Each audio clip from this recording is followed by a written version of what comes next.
Ei, pessoal! Hoje à noite vamos entrar em um dos salões mais extravagantes da história da Bíblia, o banquete do rei Belsazar. Você está de pé, bem ali no meio de uma multidão elegante, onde todo mundo parece saído, direto de um desfile de moda da Babilônia, túnicas bordadas, colares de ouro, taças reluzentes. As mesas estão cobertas de pratos fumegantes, com carnes exóticas, frutas doces e temperos vindos dos 4 cantos do império, a música, a dança e, claro, a vinho, muito vinho. É aquele tipo de lugar que cheira a incenso, caro suor de poderosos e decisões ruins prestes a acontecer. Lembre-se, não importa onde você esteja, o que esteja fazendo, ou qual seja a situação, sempre se lembre de Deus, porque Ele está sempre te observando e te protegendo em qualquer situação. Então, antes de dormir, não se esqueça de orar a Deus para que tenha uma boa noite de sono com lindos sonhos. Curta o vídeo e inscreva-se no canal se você realmente gosta do que estou fazendo aqui. Comenta aí de onde você é e que horas são aí agora. Agora apague as luzes. Pode ligar o ventilador para ouvir o som suave da brisa. E vamos começar nossa jornada esta noite. Você está entre os convidados, talvez como um servo, talvez como um observador. Mas você vê tudo.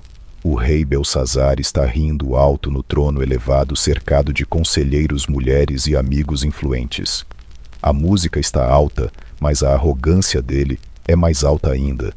Ele segura uma taça dourada, mas há algo no jeito que ele a olha, como se não fosse só uma taça qualquer. E então o rei tem uma ideia, daquelas bem ruins. Ele levanta e grita com a voz levemente arrastada pelo vinho: "Tragam as taças de ouro e prata que meu pai Nabucodonosor tirou do templo de Jerusalém. Vamos brindar com os utensílios do Deus deles." Você congela. Aquilo soa como cruzar uma linha perigosa. Sabe aquela sensação de que algo vai dar muito errado? Então, é agora. Guardas saem do salão e minutos depois retornam com baús pesados. Dentro deles estão os objetos sagrados, cálices, bacias e bandejas que pertenciam ao templo do Deus Altíssimo lá em Jerusalém. Eles reluzem sob a luz das lamparinas, mas parece que não brilham como antes. É como se estivessem desconfortáveis. Sim, objetos podem parecer desconfortáveis, especialmente quando são tratados com desrespeito. Belsazar ri e distribui os cálices entre seus convidados de elite. Você observa inquieto, enquanto eles são enchidos com vinho e levantados para um brinde. Mas não ao Deus de Israel. Eles brindam aos deuses de ouro, prata, bronze, ferro, madeira e pedra. "Aos nossos deuses", grita o rei. Você percebe algo estranho no ar, como se o salão antes quente e cheio de vida estivesse, de repente, frio. Um arrepio percorre sua espinha. A luz das tochas vacila levemente. Os músicos hesitam por um segundo, como se também sentissem. Você dá uma olhada ao redor. A maioria dos convidados está muito bêbada para perceber, mas você sente. Você sabe que aquilo não é só uma festa qualquer. Você está em um campo minado espiritual, e Belsazar acabou de pisar fundo, em cima de uma armadilha. E mesmo assim, ele sorri, bebe, brinca. Enquanto isso, você tenta entender o que está sentindo. Não é só medo. É uma mistura de reverência e pavor. Algo está prestes a acontecer, e você quer sair dali. Mas é tarde demais. O rei se levanta, balança uma das taças sagradas e grita mais uma vez: "Onde está esse Deus de Jerusalém? Agora ele não está aqui para impedir nada." Silêncio. E então, acontece. Primeiro é uma sensação, como se uma presença invisível tivesse acabado de entrar no salão. Você não vê nada, mas sua pele arrepia inteira. Depois você ouve murmúrios. Pessoas apontam.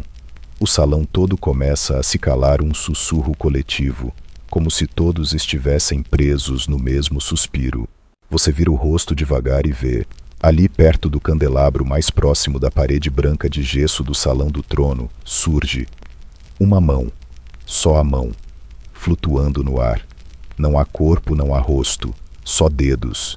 Mas dedos firmes que seguram algo invisível como uma pena, e a mão começa a escrever. As letras surgem como sulcos de fogo na parede, claras, brilhantes, enigmáticas. O salão inteiro entra em choque. Você não sabe o que está escrito ainda, mas já sabe que aquilo não é bom.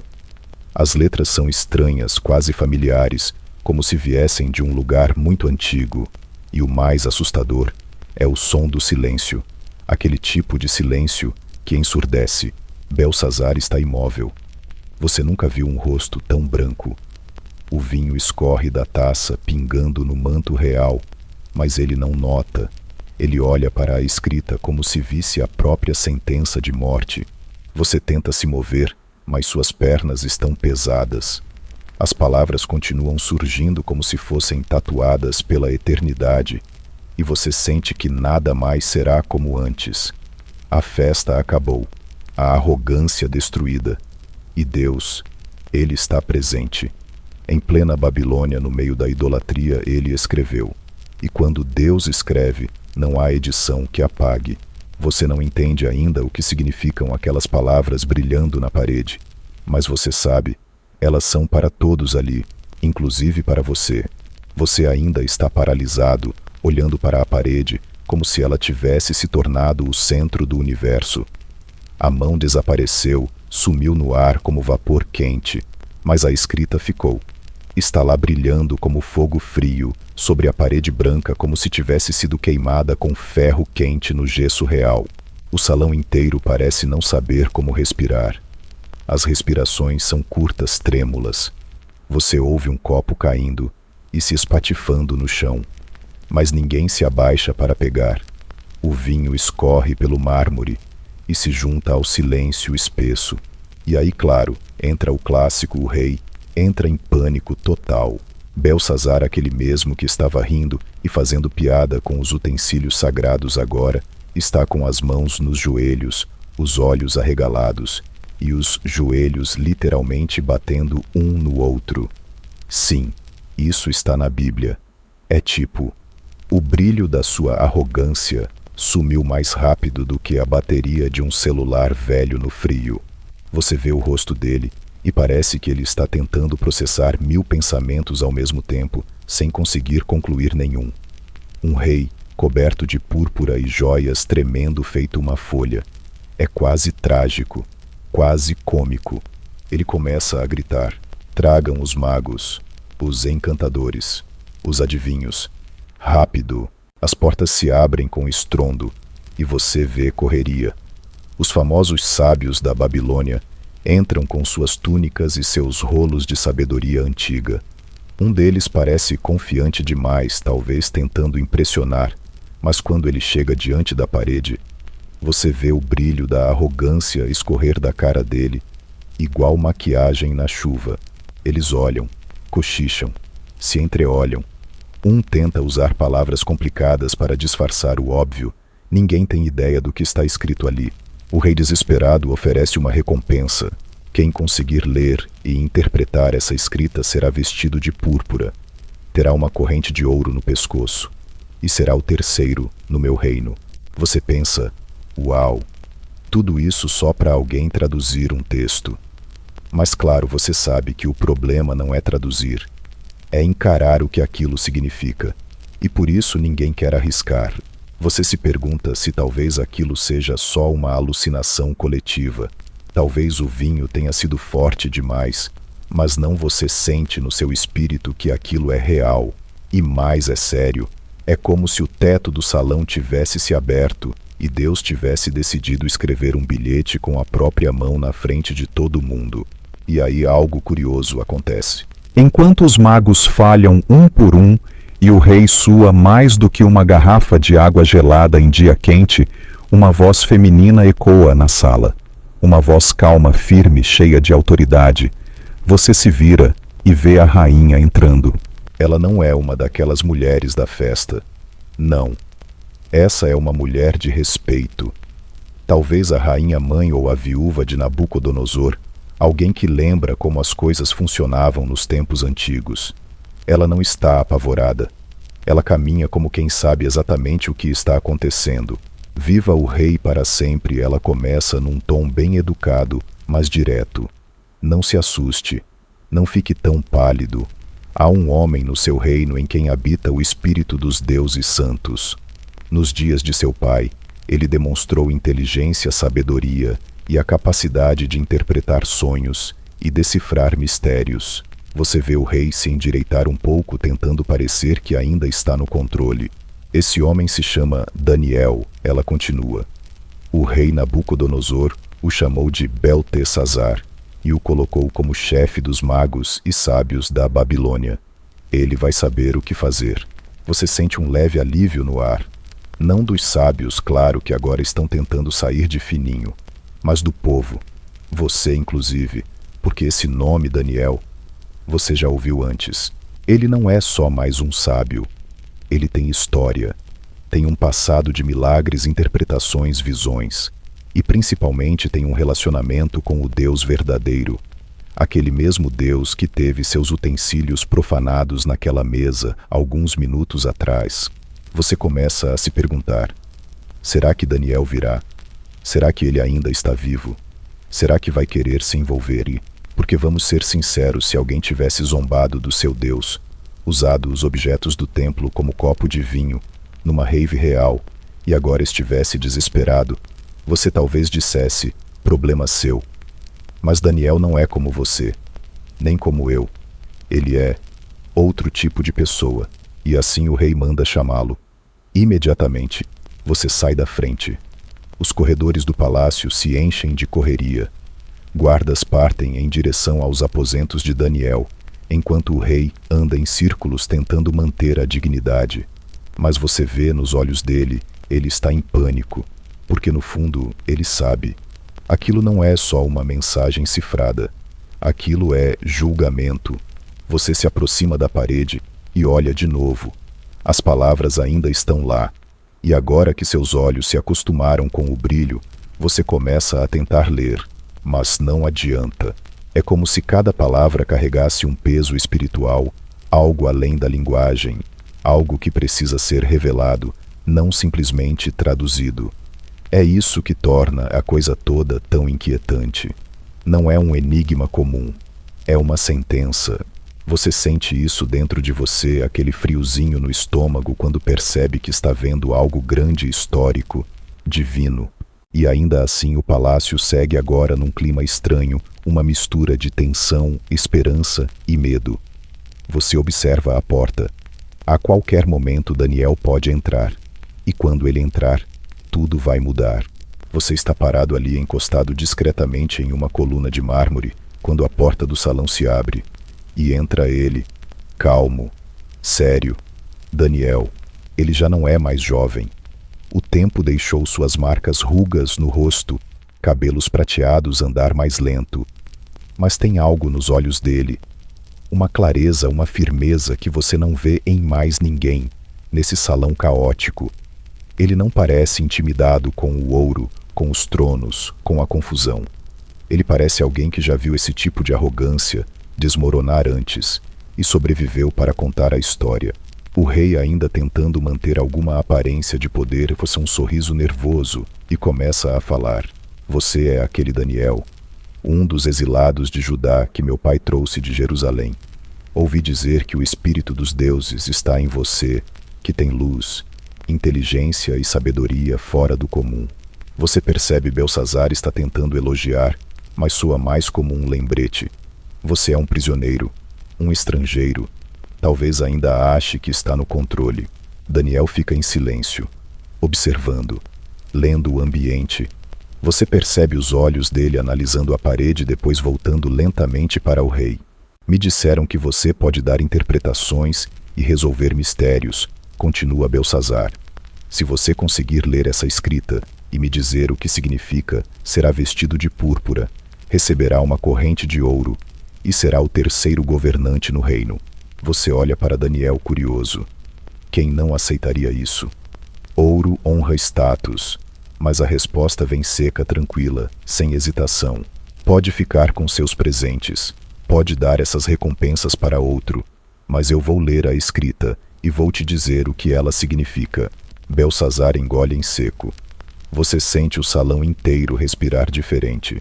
Agora não é mais sobre festa ou crise política. É algo mais profundo. E Daniel começa.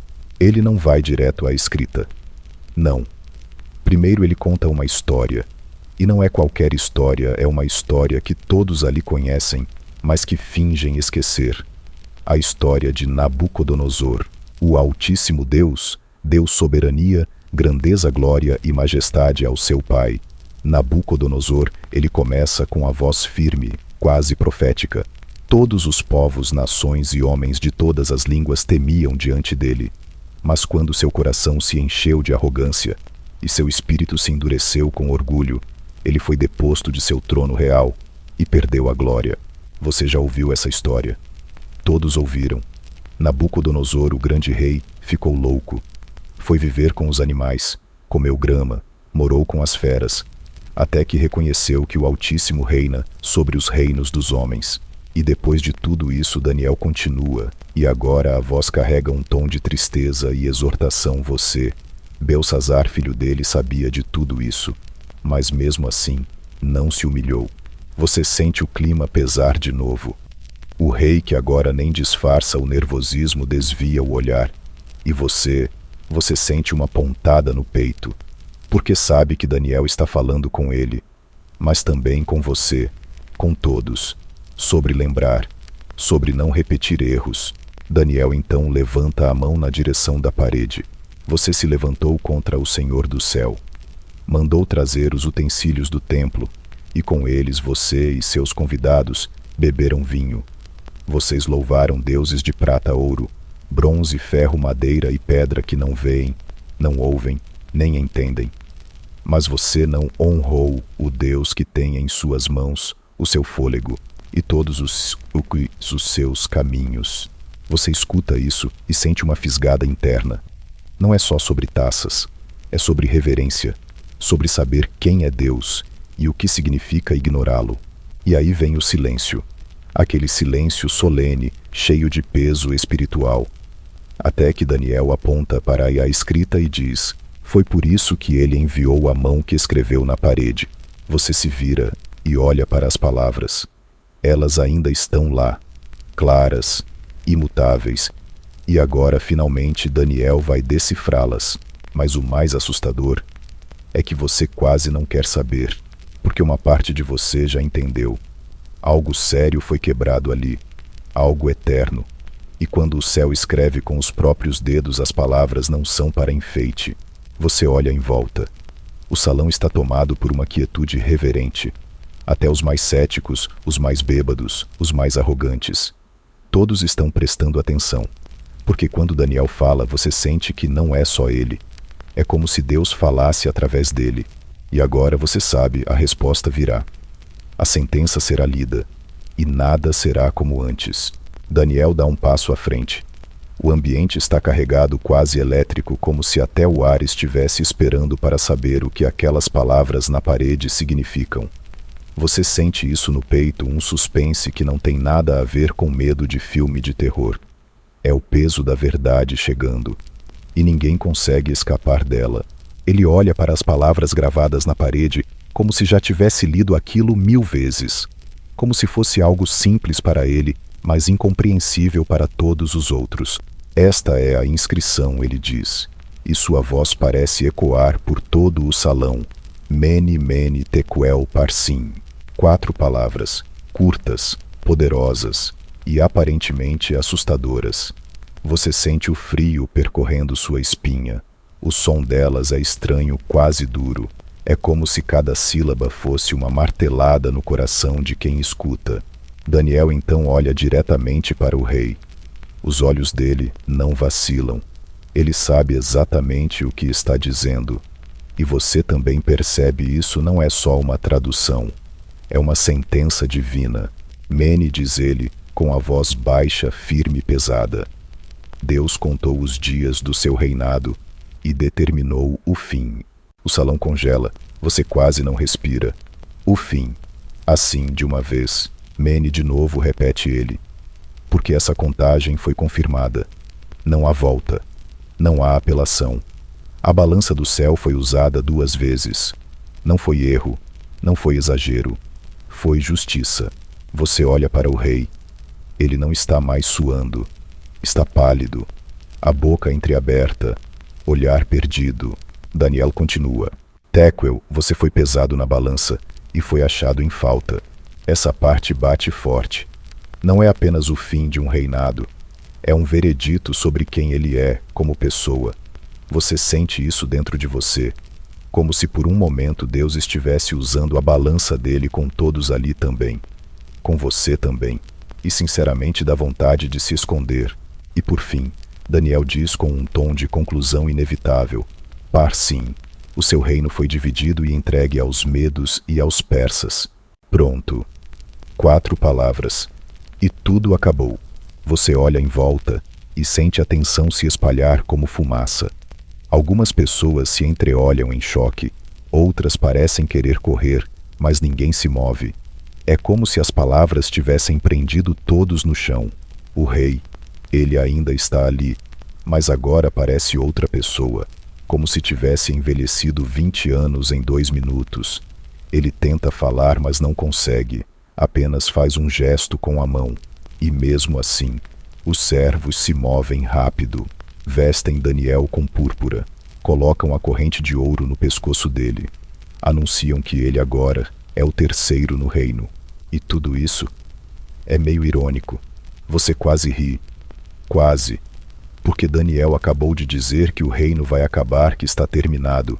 E mesmo assim, Belsazar insiste em dar o prêmio, como se ainda tivesse algum poder, como se um pouco de ouro pudesse mudar alguma coisa agora.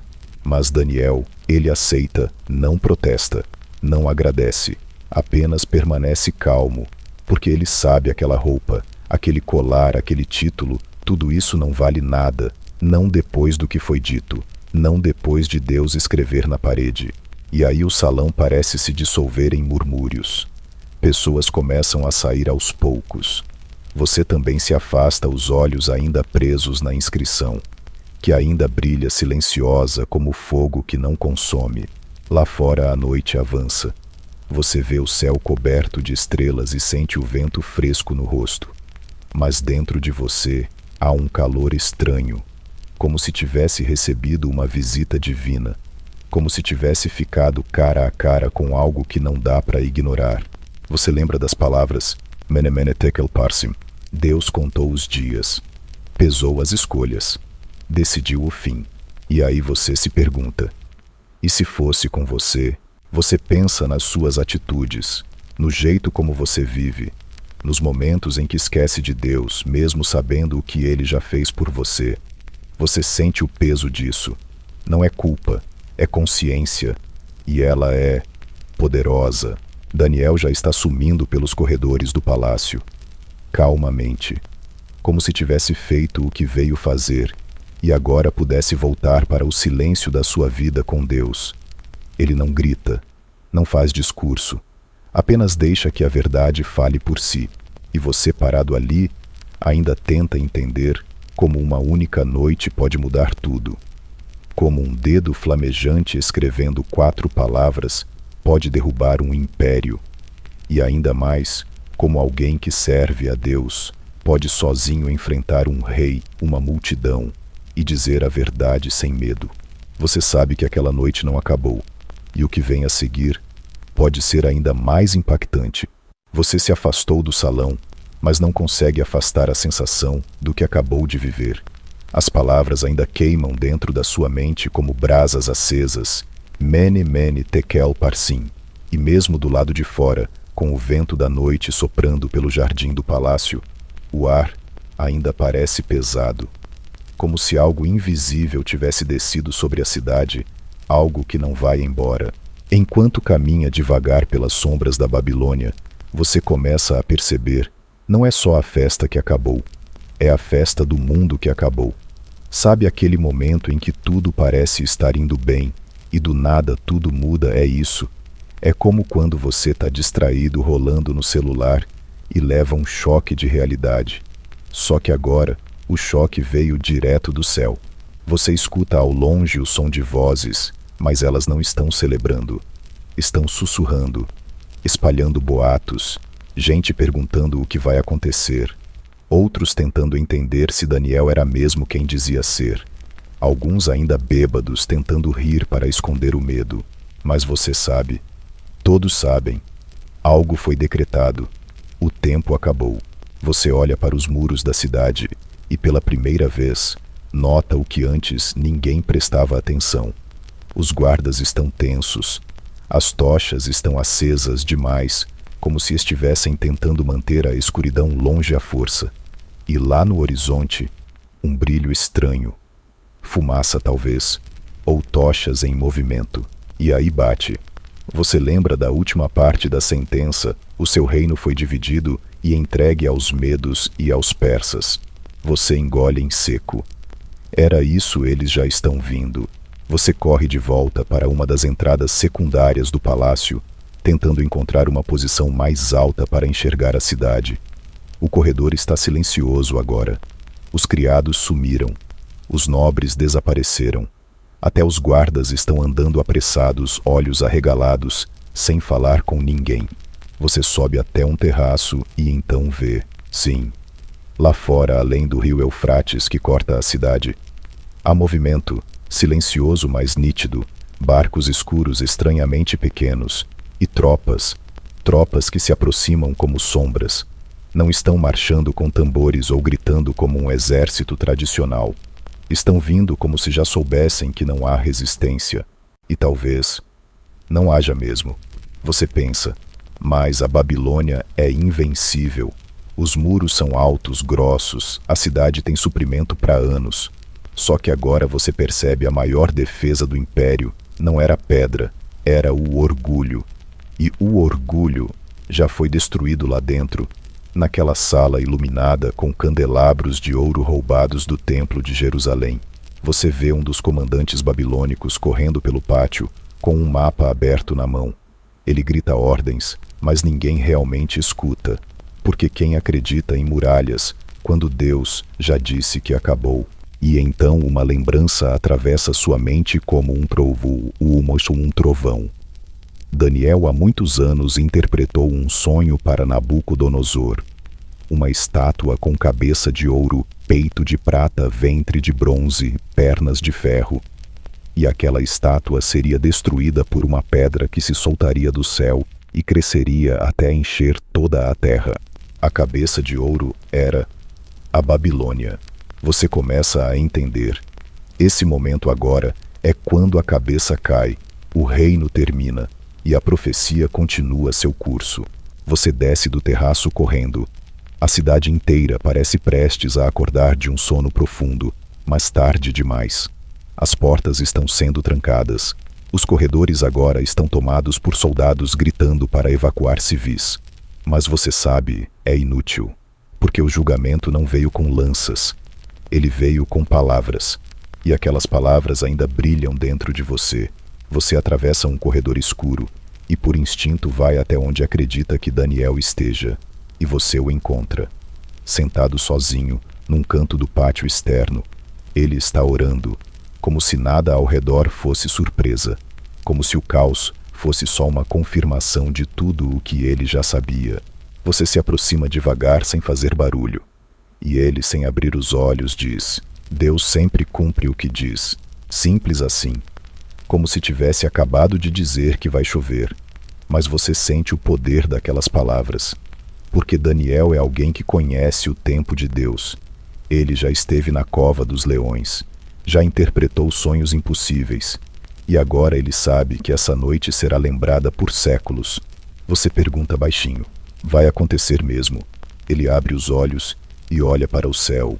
Já está acontecendo. E então, no fundo da cidade, ouve-se um grito abafado. E outro. E mais outro. Não é guerra. É rendição. Os medos e persas estão entrando, sem batalha, sem resistência. A cidade que acreditava ser eterna está caindo como uma folha seca num vento inevitável.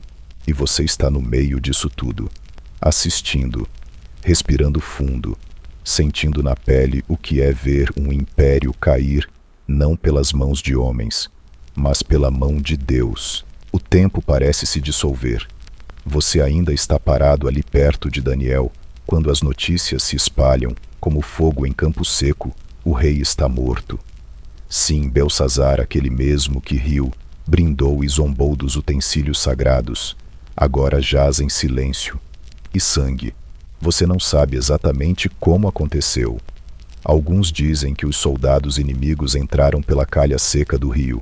Outros que alguém traiu o rei por dentro.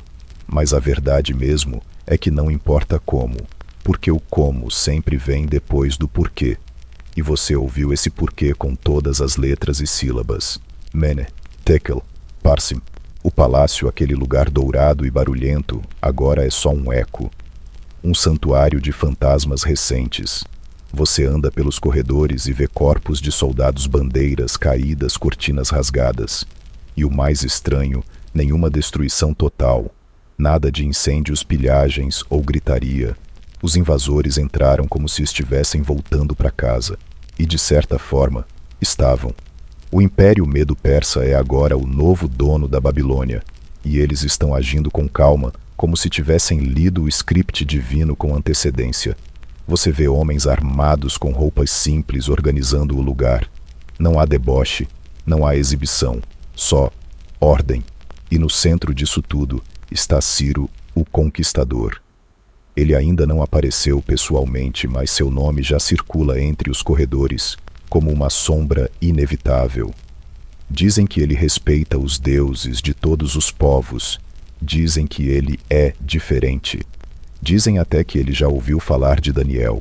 E é aí que você volta seu olhar para o homem que ainda está orando. Daniel não se move. E você percebe, ele não ora por medo. Ele não ora pedindo segurança. Ele está agradecendo. Sim, agradecendo.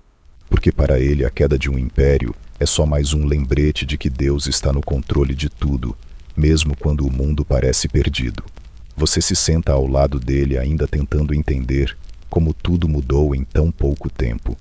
Na noite anterior, a cidade inteira estava bebendo, dançando e zombando do Deus que agora julgou todos eles.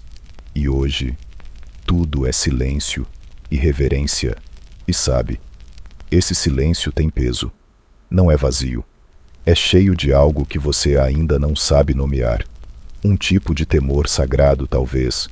Uma consciência estranha de que você faz parte de algo muito maior do que achava. Algo eterno. Você se lembra de quando viu os dedos escrevendo na parede. Não foi um truque. Não foi uma ilusão coletiva. Foi a mão de Deus, literalmente. E agora, com tudo isso acontecendo, você começa a pensar o que ele quer que você faça. Não é uma pergunta simples, e a resposta não vem de imediato. Mas uma coisa é certa, você não quer voltar a viver como se nada tivesse acontecido, porque algo mudou em você.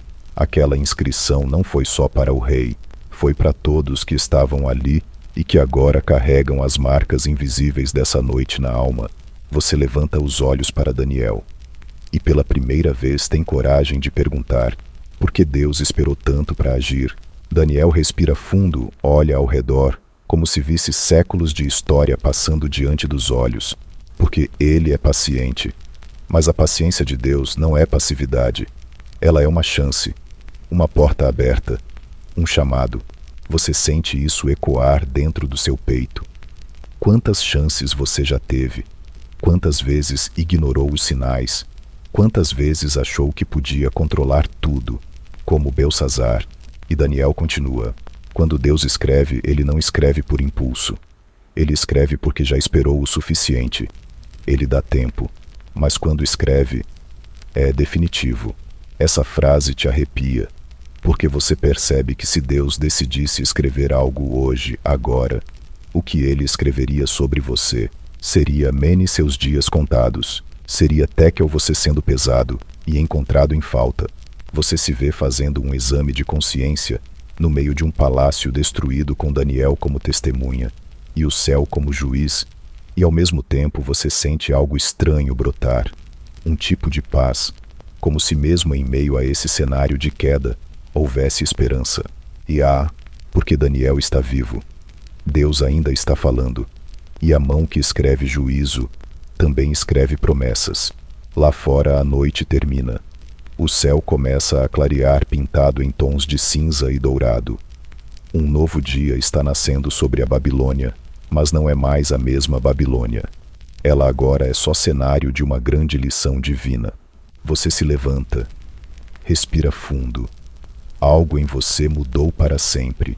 E mesmo sem saber exatamente o que vem pela frente, uma coisa você sabe: você nunca mais vai olhar para uma parede da mesma forma. Amanhã chega devagar.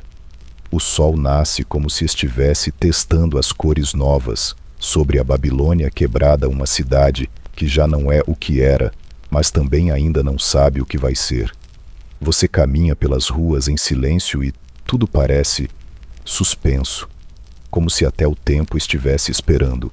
As pessoas começam a sair de casa espiando pelas portas, pisando com cuidado, como quem acordou de um sonho estranho e quer saber se a realidade ainda dói. Você ouve cochichos, passos lentos, crianças segurando a mão dos pais. E por um momento ninguém fala alto, como se o eco da noite passada ainda estivesse no ar. A cidade caiu, mas você está em pé. Isso por si só já parece um milagre. E então você vê os novos soldados, os da Média e da Pérsia, caminhando pelas ruas, organizando, não destruindo. Eles não têm o mesmo brilho dourado dos babilônios. As roupas são mais rústicas, mais práticas, mas há algo nos olhos deles: foco, disciplina. Eles não vieram brincar. E entre eles há um nome que começa a subir como fumaça entre as bocas do povo: Dário o Medo. Ele é o novo governante colocado no trono por Ciro, o Grande. E segundo os boatos, ele já está se movimentando. Você ouve, ele quer reestruturar o governo, nomear administradores. E adivinha quem está entre os mais cotados? Claro, Daniel. Você quase sorri, mas não de surpresa, de reconhecimento. Era óbvio, né? Quando o mundo todo balança, Deus levanta aqueles que ficaram firmes. Daniel não foi o mais barulhento. Ele não teve espada, não buscou fama, só fez uma coisa: foi fiel. E agora isso se tornou visível. Você se vê seguindo os murmúrios pelas ruas até o palácio. Ele está sendo limpo, reorganizado. As tapeçarias com símbolos de Marduk e Nabu estão sendo retiradas. Os ídolos removidos. E lá no salão principal, sim, aquele salão, há um trono improvisado e novos rostos ocupando os lugares de autoridade. E ali, sentado entre os conselheiros, está Daniel, com a mesma calma, o mesmo olhar que você viu quando ele leu as palavras na parede. Só que agora ele não é o homem estranho da corte. Ele é a sabedoria que o império precisa. Você observa de longe quando Dário entra. Ele tem o andar de um guerreiro experiente. Não grita, não faz discursos. Só olha, avalia e depois chama Daniel para caminhar ao seu lado. E você sente no ar: o favor de Deus continua com ele. Naquela noite você é convidado a voltar para o palácio. Não por status, nem por curiosidade. É Daniel quem pede. Ele te chama para sentar com ele no pátio interno, onde as plantas ainda não entenderam que o império caiu. Você se senta e por um tempo ninguém fala nada. O silêncio entre vocês é confortável. A brisa da noite começa a soprar e as folhas das palmeiras fazem aquele som suave tipo ASMR da natureza. E então Daniel fala: viu como Deus cumpre tudo? Você acena com a cabeça. Claro que viu, mas o que você quer mesmo entender é como ele aguenta tudo isso. Como é que um homem vive em meio a tantos reinos, reis, decretos e guerras e nunca se desvia, nunca perde o centro, nunca se contamina? Você pergunta isso, de um jeito meio desajeitado, meio informal. Daniel, como é que você faz para não surtar? Tipo, como é que você não perde a fé no meio disso tudo? Ele sorri, um sorriso cheio de tempo, cheio de cicatrizes. Eu converso com Deus. Responde como se fosse a coisa mais óbvia do mundo. 3 vezes por dia, sempre. Não importa quem esteja no trono. Não importa se sou ignorado ou promovido. Eu me ajoelho, viro meu rosto para Jerusalém. e falo com meu pai. Você sente um nó na garganta, porque você ora às vezes, né, quando dá, quando precisa. Mas Daniel, ele vive da oração, como quem respira, e aí ele diz algo que gruda na sua mente. A Babilônia pode mudar, os reis podem mudar, mas Deus permanece. E enquanto eu estiver com ele, eu estou em casa mesmo no exílio. Você olha para o céu, as estrelas estão aparecendo uma a uma, e você pensa, é isso. A fé não é um evento, não é uma festa com taças roubadas, é uma rotina, um hábito, uma vida, uma conversa contínua com aquele que nunca muda. Naquela noite você vai dormir com o coração estranho. Não está exatamente leve, mas está firme, como se alguém tivesse colocado uma pedra sólida dentro de você, um ponto fixo no meio de tudo que gira. E antes de fechar os olhos, você ora, de verdade, não só porque é o certo, mas porque agora você entende o poder que isso tem. Você acorda antes do nascer do sol. Algo dentro de você te chama para levantar, como se houvesse uma urgência tranquila te puxando da cama. O céu ainda está num tom azul profundo, com os primeiros traços dourados aparecendo no horizonte. E o som é diferente. É silêncio sim, mas com propósito, como se a cidade estivesse prendendo a respiração. Você decide caminhar, não porque tem destino, mas porque seus pés querem acompanhar o que seu coração está sentindo. Pelos becos da Babilônia, tudo parece se ajustar a essa nova era. Os soldados persas agora patrulham as ruas com aquela postura contida de quem sabe que venceu, mas não quer provocar. Os comerciantes ainda estão tímidos, reorganizando as barracas. Os templos antigos estão fechados e ninguém parece ter pressa em reabrir. Você sente como se todo mundo estivesse esperando para ver o que Daniel vai fazer. E você também. Ouvem-se rumores.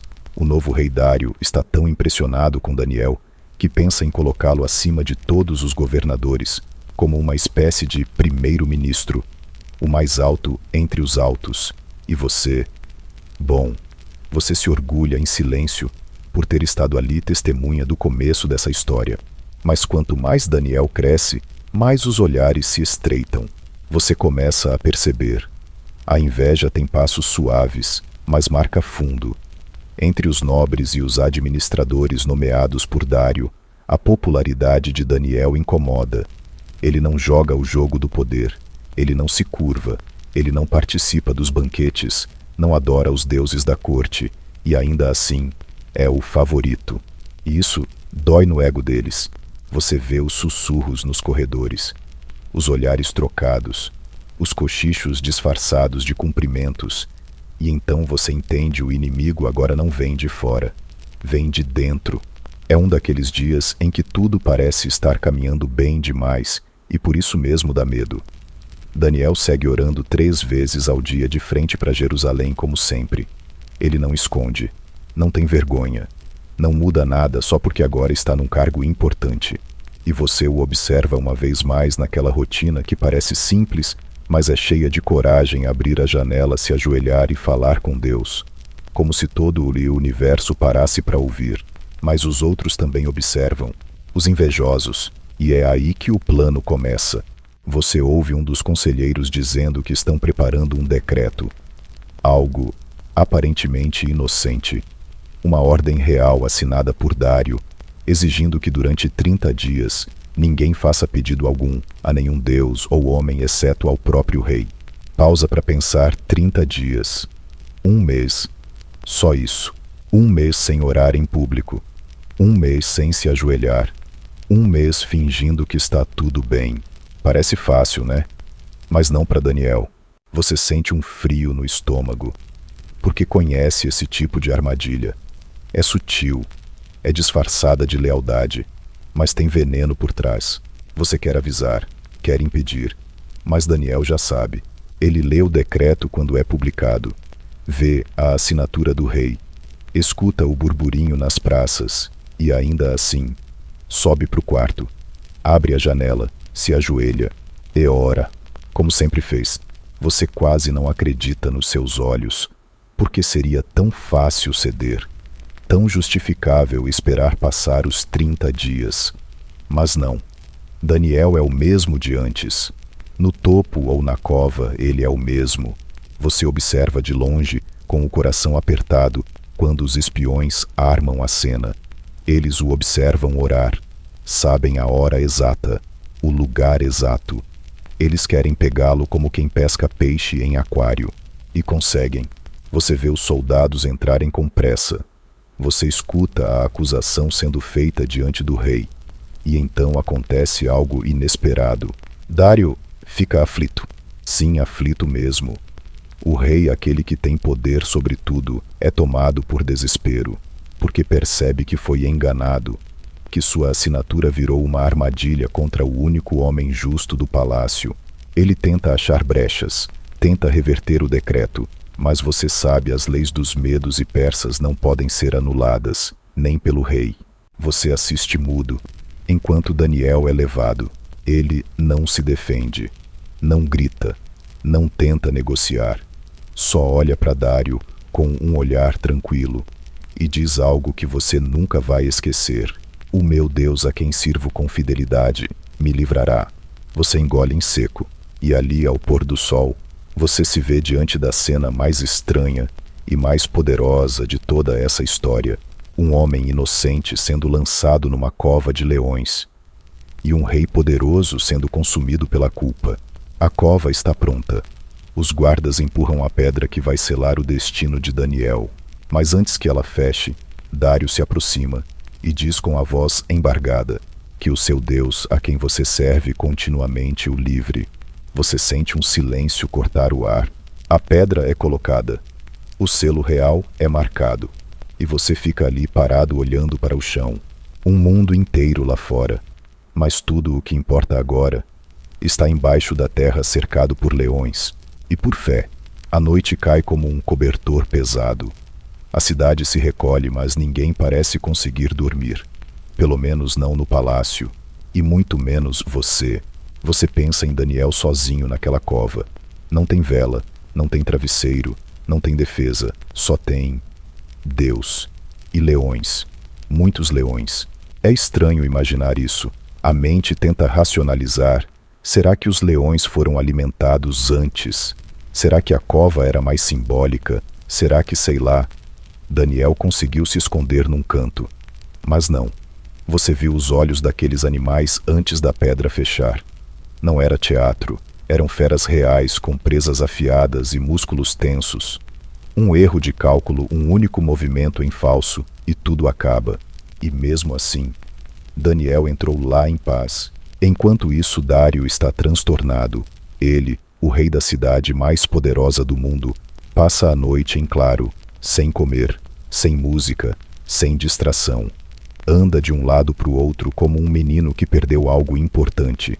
E perdeu mesmo. Perdeu o controle. Você o observa de longe, no salão vazio. Ele olha para o chão, como se esperasse uma resposta a aparecer ali. Como se desejasse de verdade que o Deus de Daniel aparecesse e o livrasse da culpa. E no fundo, você sente o que ninguém ousa dizer em voz alta. Dário acredita. Talvez ele não entenda tudo. Talvez ainda se agarre aos seus costumes e protocolos. Mas ele viu algo em Daniel. Algo que o tocou. E agora, está orando mesmo sem saber como. Está desejando que aquele Deus que ele não serve, mas respeita, faça o impossível. A madrugada avança devagar. A brisa que entra pelas frestas do palácio é fria, silenciosa, como um lembrete do que está em jogo. E você, bom, você quase não respira. Finalmente o céu começa a clarear. Os primeiros sinais de aurora surgem no leste. E antes mesmo que os guardas acordem completamente, Dário já está a caminho da cova. Você corre atrás sem pensar. Só vai. Os passos do rei são rápidos, quase impacientes. Ele parece mais velho do que ontem, mais cansado, como se essa única noite tivesse custado anos. Vocês chegam. A pedra está ali pesada, selada com o anel real. Os guardas olham confusos, mas obedecem. A pedra é removida com esforço. Um rangido lento ecoa no silêncio da manhã. E então, o rei se inclina. e com a voz trêmula grita para dentro: Daniel, servo do Deus vivo. Será que o seu Deus, a quem você serve continuamente, foi capaz de livrá-lo dos leões? Silêncio. Por um segundo seu coração para. O ar congela. Mas então uma voz ecoa lá de dentro: calma, viva, ó rei, vive para sempre.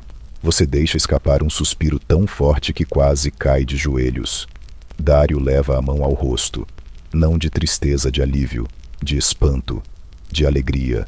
O meu Deus enviou o seu anjo, continua Daniel lá de dentro, e fechou a boca dos leões. Eles não me fizeram mal algum, porque fui considerado inocente diante dele, e também diante do Senhor, ó rei. Não cometi nenhum mal. Você olha para o rosto de Dário, e nunca viu um rei parecer tão humano. Ele ordena imediatamente que Daniel seja retirado. Os guardas descem uma corda e logo você vê o profeta emergir da cova inteiro, sem ferimentos, sem arranhões, nem poeira demais nas roupas. E o mais impressionante, ele sorri, como quem voltou de um lugar onde o impossível aconteceu. Você quase não consegue olhar para ele sem chorar, porque naquele momento você não vê só um homem.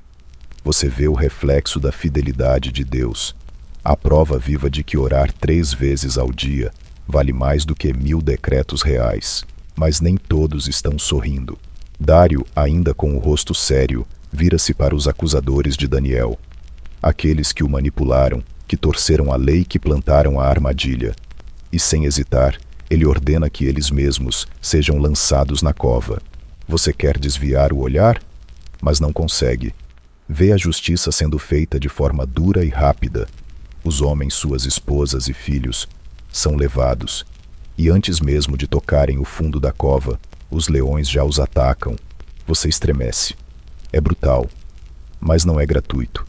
É o reflexo do que Daniel te disse: quando Deus escreve, é definitivo. Mais tarde, naquela mesma manhã, Dário proclama um decreto novo, um que ecoa por todo o reino: paz e prosperidade a todos os povos, nações e línguas da terra. Decreto que em todo o domínio do meu reino, as pessoas devem temer e reverenciar o Deus de Daniel, pois ele é o Deus vivo e permanece para sempre. O seu reino não será destruído. O seu domínio nunca terá fim. Ele livra, salva, faz sinais e maravilhas nos céus e na terra. Ele livrou Daniel do poder dos leões. Você ouve isso sendo lido em voz alta nas praças, e algo dentro de você se ajeita, porque finalmente não é o nome de um rei que está sendo exaltado. É o nome de Deus. E você entende tudo isso desde a mão, escrevendo na parede, até a cova dos leões. Foi para mostrar uma coisa: a fidelidade de Deus é maior do que qualquer império. E os fiéis, eles brilham mais forte nas horas mais sombrias. A cidade parece diferente agora. Ainda é a mesma Babilônia, com seus jardins suspensos, suas torres douradas, seus mercados cheios de vozes e especiarias, mas o ar está mais leve, como se todo mundo tivesse assistido a um filme de suspense e finalmente tivesse chegado o final feliz. Você caminha pelas ruas e vê crianças imitando Daniel, se ajoelhando com os olhos fechados, sussurrando orações inventadas. Velhos comerciantes falam entre si sobre o Deus que fecha a boca dos leões. E mesmo entre os estrangeiros, há uma sensação de respeito. Até os soldados persas, que, vamos ser honestos, normalmente são tão expressivos quanto pedras, parecem se curvar levemente ao pronunciar o nome Daniel. E aí está ele, vivo, inteiro, tranquilo. Você o vê andando com calma, como quem simplesmente trocou de sala no meio do dia, sem se exibir, sem pose, sem discurso triunfal. Mas quando ele passa, as pessoas abrem caminho, não por medo, mas por reverência. Daniel é agora o nome que ecoa nos salões do poder. Dário o confirma como um dos homens mais influentes do império. Ele se torna essencial na administração da transição entre os babilônios e os persas. E você, claro, fica por perto, porque sabe que onde Daniel estiver, algo vai acontecer. Só que mesmo com toda essa honra, ele continua exatamente igual. A mesma rotina, as mesmas 3 orações por dia com a janela aberta, o mesmo olhar tranquilo, a mesma firmeza. Você começa a entender que a força dele não está no que ele faz, está no quem ele é e no Deus em quem ele acredita. Uma tarde você está com ele no jardim do palácio. Ele rega uma pequena oliveira, enquanto canta um hino baixinho daqueles que os judeus cantavam em Jerusalém. A cidade lá fora está cheia de ruídos, roda vozes, animais, ordens, mas aqui neste cantinho verde, parece que o tempo para. Você pergunta a ele como foi lá embaixo, na cova, o que ele viu. Ele olha para cima como se visse além do céu. Eu vi a fidelidade de Deus. E dá um meio sorriso. E vi os olhos de um leão que piscou para mim. Você ri, mas ele não está brincando totalmente. E então ele diz uma coisa que gruda na sua mente. Não foi a coragem que me salvou. Foi a constância. Não é sobre ser forte em um grande momento. É sobre ser fiel todos os dias nos pequenos. Você fica quieto, porque isso bate fundo. E aí vem a carta, um rolo selado com o brasão real, um decreto novo, Dário convocando todas as províncias para reconhecer oficialmente o Deus de Daniel como um Deus vivo, ativo, digno de temor. Não para substituir seus deuses. Claro, isso seria pedir demais nesse contexto politeísta, mas para afirmar, no mínimo, que há um Deus diferente ali. Um Deus que interfere, que responde, que salva. Você vê Daniel lendo o documento com os olhos marejados, e você entende por quê. Porque é a primeira vez em muito tempo que o nome do Deus de Israel é proclamado fora de Israel, com honra. A Babilônia caiu, mas a fé permaneceu. E mais do que isso, cresceu. Uma noite, enquanto vocês observam a cidade do alto de uma das varandas do palácio, Daniel vira para você e pergunta: sabe o que é mais impressionante nisso tudo? Você dá de ombros. Afinal, muita coisa foi impressionante, né? Deus não apenas me livrou, Ele me usou. Mesmo aqui mesmo, longe de casa mesmo, em meio a um povo que não o conhece. Ele me manteve vivo, não por minha causa, mas para que o nome dele fosse conhecido. Você olha para ele em silêncio, porque mais uma vez Daniel não está falando sobre si mesmo. Ele nunca está. Ele é só o canal, o reflexo, o espelho limpo por onde a glória de Deus passa. E você se pega pensando, como seria sua vida se fosse mais como a dele? E aí você percebe, talvez seja possível. Talvez não seja sobre derrotar leões ou decifrar enigmas escritos na parede. Talvez seja sobre ajoelhar-se todo dia, mesmo quando ninguém está vendo. Especialmente quando ninguém está vendo. Dias passam. O reinado de Dário se estabiliza. Daniel continua a influenciar decisões políticas e conselhos, mas nunca se mistura. Ele é parte da máquina, sem ser da máquina. Ele é respeitado, admirado, temido até, mas acima de tudo é diferente. E esse diferente atrai, muda pessoas, inspira conversas em corredores, faz com que perguntas sejam feitas que antes nunca seriam feitas. Quem é esse Deus? Como posso orar assim? O que significa fidelidade? E você entende que esse é o verdadeiro milagre. Não os leões com a boca fechada, mas corações com os ouvidos abertos. E tudo começou com um gesto tão simples quanto poderoso, alguém que decidiu continuar orando, mesmo quando isso podia custar tudo. Você se pergunta, e se fosse você, será que faria o mesmo? Você sorri meio sem jeito. Talvez não hoje, mas talvez amanhã. Porque agora você sabe, cada oração sincera, cada gesto fiel, cada escolha pequena que honra a Deus, constrói algo eterno. E nesse mundo de impérios que caem, isso é o que realmente permanece. O tempo passa, como vento. Você quase não percebe, mas os detalhes ao redor mudam. A cidade troca de sotaque, os soldados usam outras túnicas. As moedas têm outros rostos cunhados nelas. O império agora é persa, mas o coração da história continua o mesmo. Daniel, agora mais velho, ainda está firme. Ele anda um pouco mais devagar, sim. Sua barba já tem mais prata do que preto, mas seus olhos, os mesmos, claros, atentos, como se enxergassem além das muralhas do palácio. E Você percebe que ele está sonhando de novo, literalmente. Você o vê acordando no meio da noite, suando frio, ouvindo vozes, escrevendo em tábuas de argila. Às vezes fala sozinho, outras vezes entra em jejum. Ele não explica muito, só diz: o Senhor está me mostrando coisas. E quando ele diz coisas, não é tipo: ei, o tempo vai mudar. Não. É pesado. É cósmico. É sobre reis que ainda não nasceram, guerras que ainda não foram travadas, reinos que ainda nem foram imaginados, visões com animais simbólicos, ursos, leões, cabras com chifres, que representam nações futuras. É como se Daniel não estivesse mais vivendo só no presente. Como se Deus estivesse puxando o véu do tempo e dizendo: olha, vê o que vem aí. Mas tudo isso o desgasta. Ele continua orando, continua fiel, mas você vê que carrega um peso maior agora. Como se tivesse visto tanta coisa que não consegue mais desver.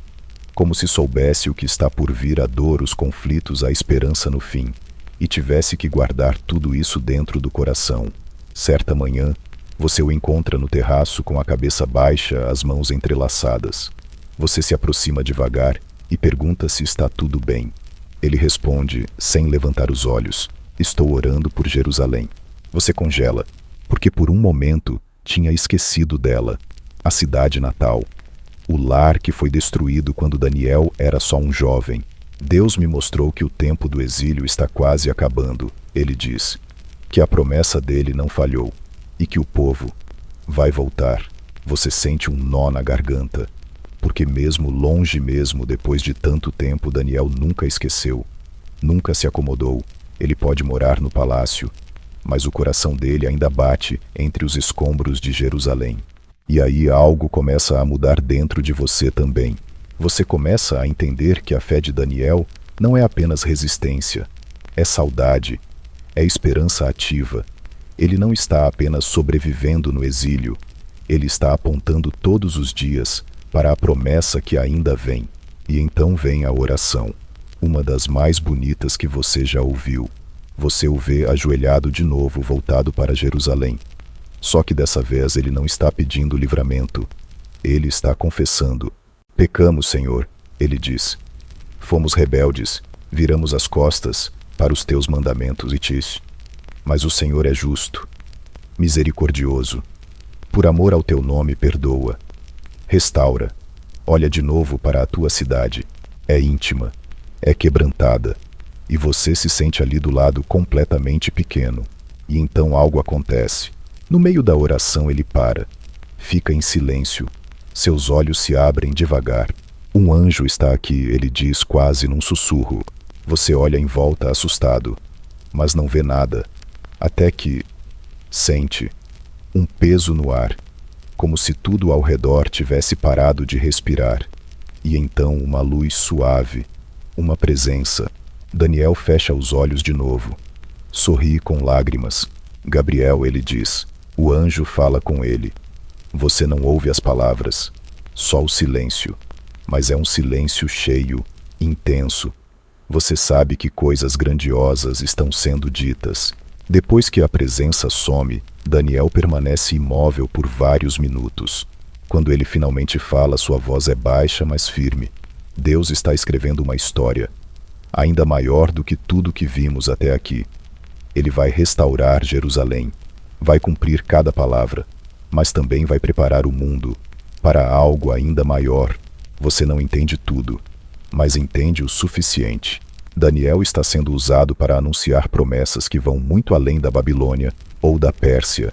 Ele está vendo lá na frente a chegada de algo, alguém que vai mudar tudo. E mesmo assim ele continua tranquilo, orando, jejuando, trabalhando, esperando. Você começa a imitá-lo, a se ajoelhar, a ficar mais tempo em silêncio, a olhar menos para o caos e mais para o céu.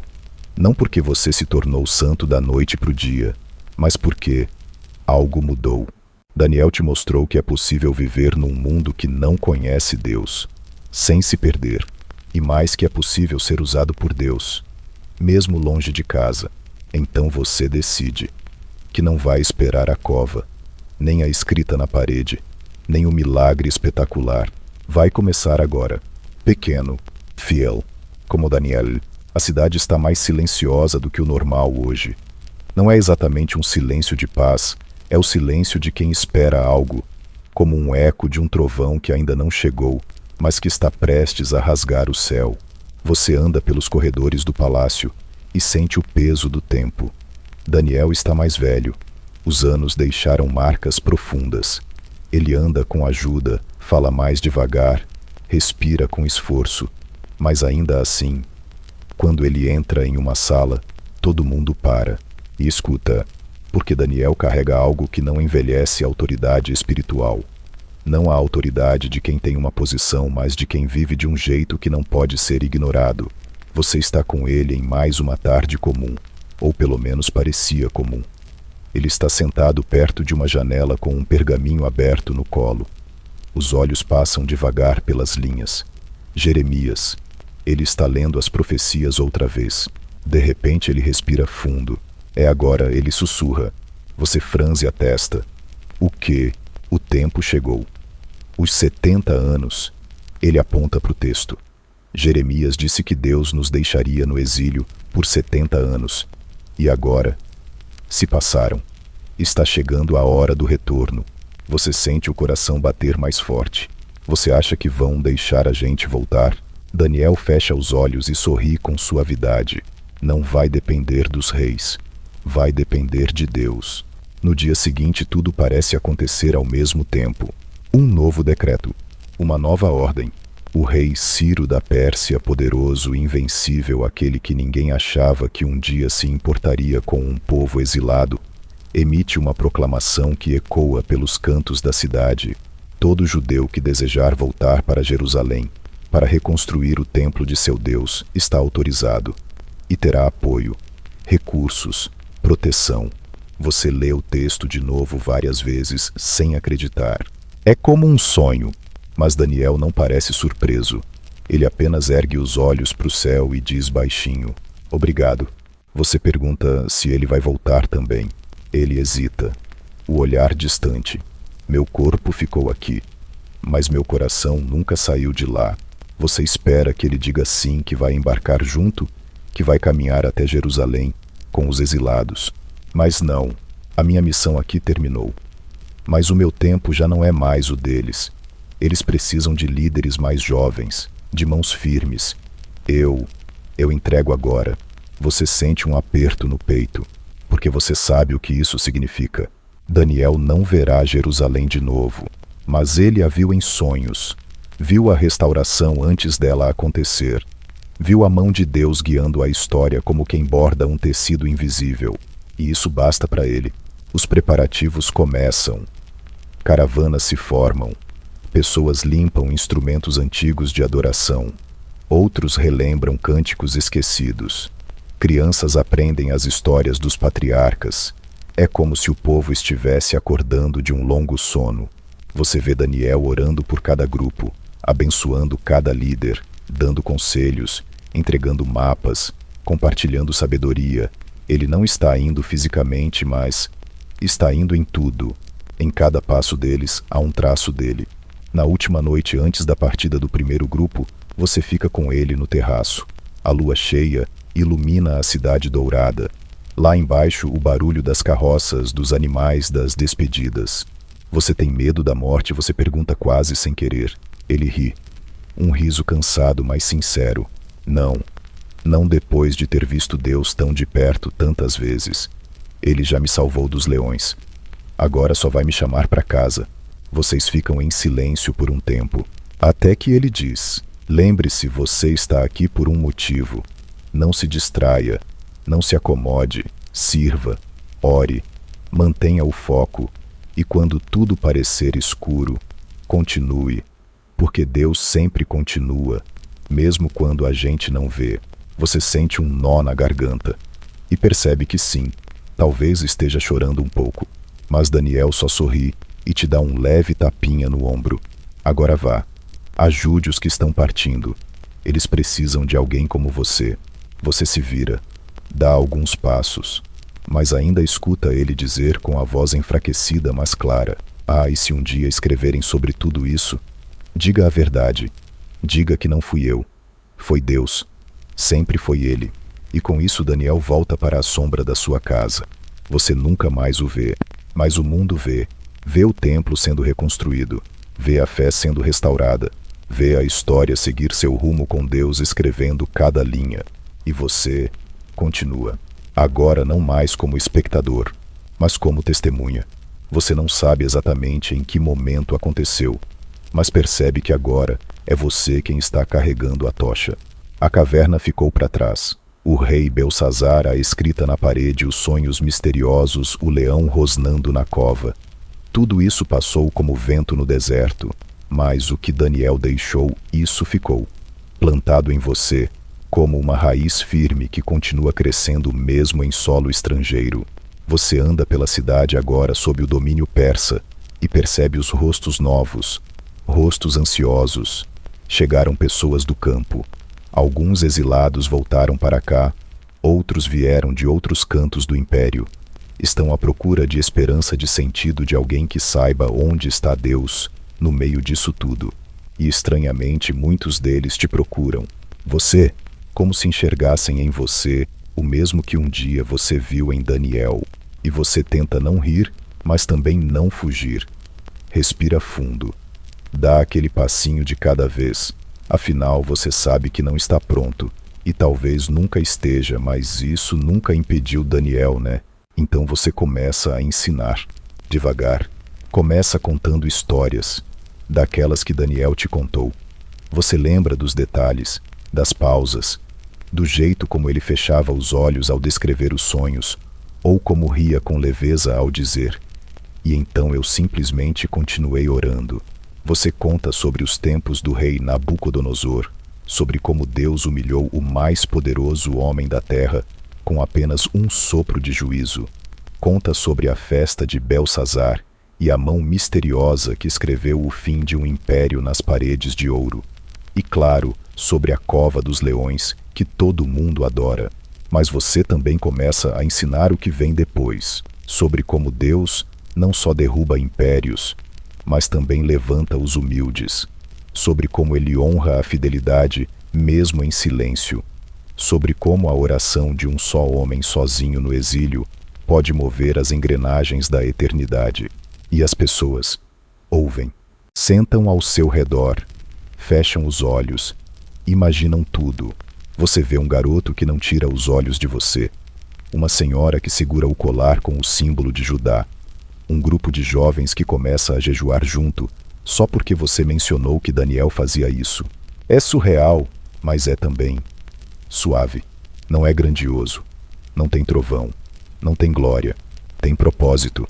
E você entende o legado de Daniel não é só sobreviver a impérios, é formar um povo que reconhece a voz de Deus mesmo nos desertos. Você começa a escrever também, a registrar, a compilar as visões, as histórias, os sonhos, não para ser famoso, mas para que ninguém esqueça. Você pega o pergaminho e começa a alinhar as palavras. Às vezes se lembra do próprio Daniel, escreva com precisão, mas não esconda o mistério. Então você escreve com cuidado. Relembra cada animal simbólico, cada data enigmática, cada número estranho que Daniel rabiscava nas tábuas. São códigos, sim, mas também são promessas. São mapas de um futuro que Deus já vê mesmo que ninguém mais entenda. E tudo isso, curiosamente, começa a mudar você. Você ora mais, fica em silêncio mais tempo. Não porque está tentando parecer santo, mas porque entendeu que ali está o segredo. Não é o poder, não é a influência, é a constância. Você ora porque quer continuar alinhado com aquilo que Daniel viu e que você agora sente também. Um novo ciclo começa. Pessoas voltam para Jerusalém. O templo começa a ser reconstruído. E a esperança, essa flor quase extinta, volta a nascer nos olhares do povo. Mas mesmo com toda essa restauração, você sabe que ainda falta algo. Algo que Daniel mencionava nas entrelinhas. Ele dizia: Deus vai restaurar a cidade, mas um dia ele mesmo vai vir até ela. Essa frase nunca te deixou em paz. Você a repete mentalmente muitas vezes. Você olha para os céus e pergunta: Quando? Mas não houve resposta. Só aquele silêncio cheio, aquele mesmo que você sentia quando Gabriel apareceu. O silêncio que na verdade está dizendo: espere, confie, vai acontecer. Então você continua fazendo o que Daniel fazia. Serve, ensina, ora, ama o povo, ama a cidade, mas ama mais ainda aquele que prometeu que viria, porque agora você entende que a história não terminou com o retorno do exílio. Isso foi só o começo. Ainda há promessas não cumpridas, profecias que latejam como luzes no horizonte, visões que apontam para um reino que ninguém pode destruir e para um rei que governará não só na terra, mas nos corações. E você sabe, esse rei é o próximo capítulo. Mas por agora você espera, fiel, como Daniel. Os dias seguem com aquela estranha mistura de calma e expectativa. Você sente como se o mundo inteiro estivesse prendendo a respiração, como se tudo estivesse prestes a mudar de novo, mas de forma mais profunda, mais eterna. A cidade continua se reconstruindo. Novas casas surgem, novas famílias chegam, e com elas, novas perguntas. Perguntas que sempre acabam chegando até você. É verdade que Daniel viu o futuro. Ele sabia o nome do Messias, o que significam os 70 períodos de 7. O chifre pequeno é um rei, é um império. Você responde o que pode, o que aprendeu, o que viu, mas também aprende a dizer, não sei ainda, mas Deus sabe. E isso surpreendentemente acalma as pessoas, porque no fundo elas não estão buscando respostas exatas, estão buscando certezas profundas, e isso sim você tem. Você sabe que Deus governa. Você viu, você sentiu, você viu Daniel ser poupado dos leões. Viu o dedo de Deus escrever o juízo de um rei. Viu sonhos se tornarem realidade. E viu que mesmo quando tudo parecia desmoronar, Deus ainda estava lá, sussurrando, sinalizando, guiando. E essa certeza vira seu novo chão. Você se torna um daqueles que mantém a memória viva. Você lembra da Babilônia, não como um lugar de horror, mas como o lugar onde a fidelidade brilhou no meio das trevas. Você fala de Nabucodonosor, não como uma lenda de tirania, mas como alguém que conheceu Deus no fim da linha. E fala de Daniel, não como um herói inalcançável, mas como um homem comum, que orava 3 vezes por dia, que jejuava, que interpretava sonhos, e que mesmo com medo, nunca parou de confiar. E ao fazer isso, você inspira, você acende fogueiras nos corações. Você começa a perceber que mesmo sem ver você, está vivendo dentro de uma promessa. Uma noite sozinho no terraço, você olha para as estrelas, e algo dentro de você sussurra, ainda não acabou. Você fecha os olhos e relembra o que Daniel disse sobre um como o Filho do Homem, vindo com as nuvens do céu. Essa imagem te persegue. De forma boa, de forma profunda, de forma profética. Você não entende tudo, mas sabe, alguém vem aí, não como um guerreiro comum, não como mais um rei de palácio, mas como alguém eterno, como alguém que vai receber um reino que jamais será destruído. E mesmo que o templo esteja em reconstrução, mesmo que a cidade esteja longe de ser o que foi, mesmo que as profecias ainda pareçam complexas, você sente o plano está de pé. Você anda pelas ruas e percebe que as pessoas estão pouco a pouco recuperando a identidade. O povo que estava cativo agora caminha com propósito. As crianças brincam nas praças. Os jovens voltam a estudar a Torá. E os anciãos sorriem com mais frequência. É como se o exílio tivesse se transformado em lição. E agora a lição se transforma em legado. Certa tarde você visita o velho local de oração de Daniel. Ainda está lá, simples, sem decoração, só uma parede voltada para Jerusalém e uma almofada puída pelo tempo. Você se ajoelha ali e não pede nada, você apenas agradece.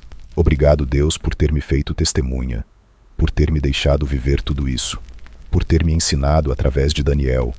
Me ajuda a continuar fiel, mesmo sem entender tudo, porque eu sei que o Senhor entende. Você sente uma paz estranha, como se o céu estivesse mais perto, como se o próprio Daniel estivesse ali com você dizendo: é isso, continue. Você se levanta e sai andando pelas ruas. Já não sente medo, já não sente vazio. Você sente missão. Missão de manter acesa a chama. Missão de preparar corações. Missão de lembrar todos os dias algo maior ainda está por vir. E é exatamente isso que você faz. Não com grandes gestos, mas com passos constantes, com palavras sinceras, com fidelidade diária. Você entende, enfim, que a maior prova de fé não é escapar da cova, é continuar servindo mesmo quando ninguém está vendo. É esperar mesmo quando parece que nada vai mudar. É crer mesmo quando o céu está em silêncio. É isso que Daniel te ensinou, e é isso que você agora vive. Você acorda antes do nascer do sol. O mundo ainda está em silêncio, só o som suave do vento lá fora e o canto de um pássaro solitário que parece querer acordar a cidade. Você se levanta devagar, pega o casaco, enrola um pão num pano e sai. Não tem um destino definido. Você só precisa andar, precisa pensar, orar, ouvir mesmo que só o silêncio. Enquanto seus passos ecoam pelas pedras das ruas ainda vazias, você pensa em tudo que viveu. Tudo começou com um banquete, lembra? Uma festa absurda de arrogância, onde o rei zombava de Deus com taças sagradas. E hoje, olha só, os exilados voltaram, o templo está sendo reconstruído, o povo está se reorganizando, e você está aqui em paz. Você chega a uma colina onde o sol começa a se espalhar por trás das montanhas, dourado, tranquilo. É como se Deus estivesse dizendo: olha, ainda estou aqui. Você senta na pedra, parte o pão com as mãos e lembra da primeira vez que Daniel te convidou para orar com ele. Você era só um ajudante perdido, curioso, com medo. Mas agora você entende que orar era o segredo o tempo todo. Você observa a cidade do alto. Ainda tem muito o que fazer, muitos problemas, muita injustiça, mas também muita fé, e isso te anima. Você começa a perceber que a história não está encerrada, que Daniel foi só o prenúncio, uma introdução. As visões dele apontavam para tempos distantes, reinos que ainda não chegaram, batalhas que ainda não aconteceram. Mas no meio de tudo isso, sempre aparecia uma figura, o Filho do Homem. Você não consegue esquecer. Alguém que viria com glória, mas seria desprezado. Alguém que teria domínio eterno, mas nasceria entre os pobres. Alguém que pisaria Jerusalém, mas com sandálias gastas. Você se pega dizendo em voz baixa: quando o Senhor, quando ele virá, o vento sopra mais forte. Um friozinho leve atravessa seu manto. Você fecha os olhos. Não tem resposta audível. Mas tem certeza de que Deus não esquece, certeza de que o Messias vem. Talvez não hoje, talvez não nos seus dias, mas ele vem. E quando vier, o que Daniel viu vai fazer todo o sentido. Os chifres, os reinos, as bestas, o trono, o ancião dos dias, tudo era um mosaico do plano de salvação que aos poucos está se revelando. Você sorri com o pão ainda na mão e diz: eu espero até o fim, como Daniel esperou. A brisa sopra mais suave agora. Você se levanta, volta para casa, e enquanto caminha, pensa em quem você vai ensinar hoje. Pensa em qual criança vai te perguntar sobre os leões, em qual jovem vai questionar sobre o juízo, em qual viúva vai querer saber se Deus ainda responde orações. E você já sabe o que vai responder. Sim, ele responde. Sempre respondeu, e sempre vai responder. E ao atravessar os portões da cidade, com o sol já aquecendo o chão, você sente que uma nova geração está pronta. Uma geração que talvez não tenha visto a escrita na parede, mas que ainda pode ouvir a voz do céu. E enquanto ela ouve, enquanto ela ora, enquanto ela crê, a história continua. Agora, tudo fica mais calmo.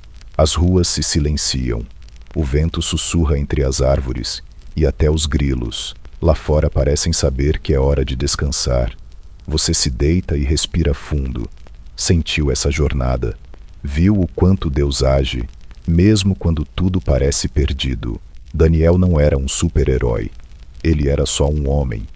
Um homem com joelhos gastos de tanto orar com coragem para dizer não, quando todo mundo dizia sim, com fé suficiente para desafiar reis e para continuar firme mesmo quando parecia que nada estava mudando. E você também pode ser assim. Pode ser fiel no trabalho, no quarto, na escola, nos bastidores. Pode ser aquela pessoa que ora quando ninguém mais está orando, que serve quando ninguém está vendo, que escuta Deus quando o mundo inteiro está gritando. Porque sabe de uma coisa? A mesma mão que escreveu na parede é a mão que te sustenta. O mesmo Deus que calou os leões é o Deus que vela seu sono, e o mesmo céu que Daniel viu em visões é o céu que cobre sua casa agora. Então respira, solta os ombros, deixa os olhos se fecharem. Você não está só, nunca esteve e nunca estará. Deus está no controle. Boa noite, guerreiro. Durma bem. Sonhe com o reino que está chegando.